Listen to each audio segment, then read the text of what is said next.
Could it be that entitlement, not hardship, is what quietly weakens gratitude? And that drift doesn't begin with rebellion, but with expectation? Good day, family. This is video number 5 in our series, Gratitude. Today's lesson is titled Entitlement and Spiritual Drift. As we continue in the diagnostic section, Scripture now connects two things that often go unnoticed together: entitlement and drift. Drift rarely feels intentional, and entitlement rarely feels dangerous. But together, they slowly reshape the heart. Consider with me some biblical grounding where drift begins. Romans chapter 1, there in Romans 1, Paul describes how spiritual decline unfolds. He writes that although they knew God, they glorified him not as God, nor gave thanks unto him. Romans 1 and verse 21. Notice where it starts, not with open rejection, but with a failure to give thanks. Gratitude fades, recognition weakens, and drift begins. Let's look at the quiet shift of entitlement. Entitlement changes how we interpret life. Instead of seeing blessings as received, we began to see them as expected. Consider with me Deuteronomy chapter 8. God wants his people not to forget him when life becomes full. And he explains why. He explains that when they prosper, they may begin to say in their hearts to their own power that their own power has produced what they have. Deuteronomy 8, verses 11 through 14.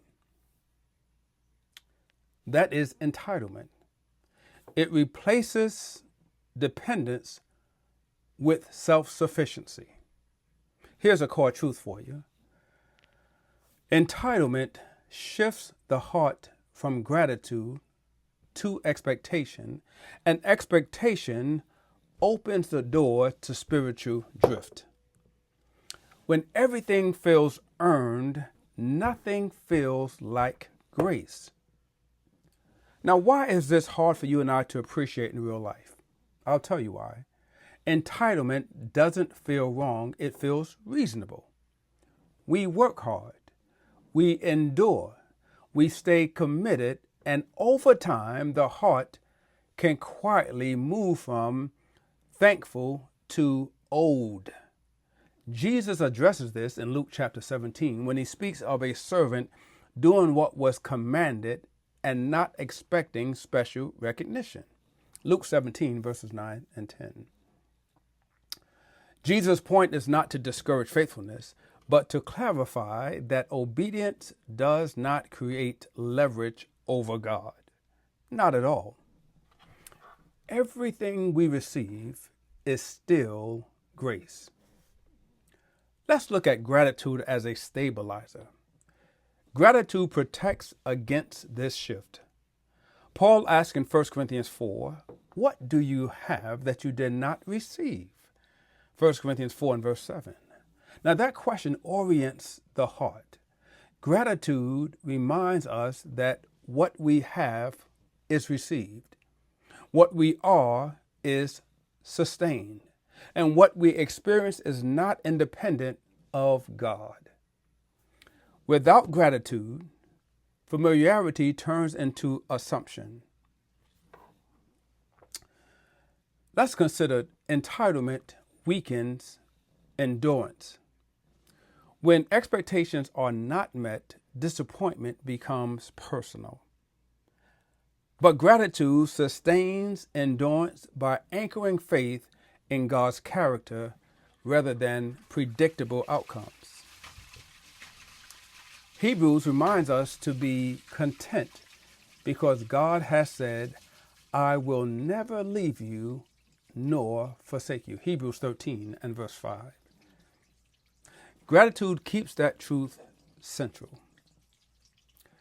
By way of application, Consider how expectation is shaping your responses.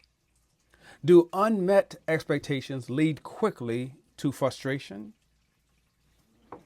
Have you begun to assume what God has provided?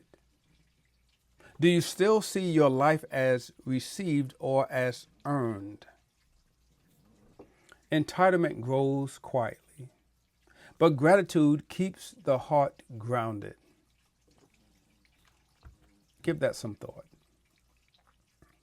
In our next lesson, we'll look at what our prayers reveal about our gratitude and what is meant and what it means when asking outweighs thanking. And as we give that some thought, I want you to reflect on this is truly what it means to be formed to fight.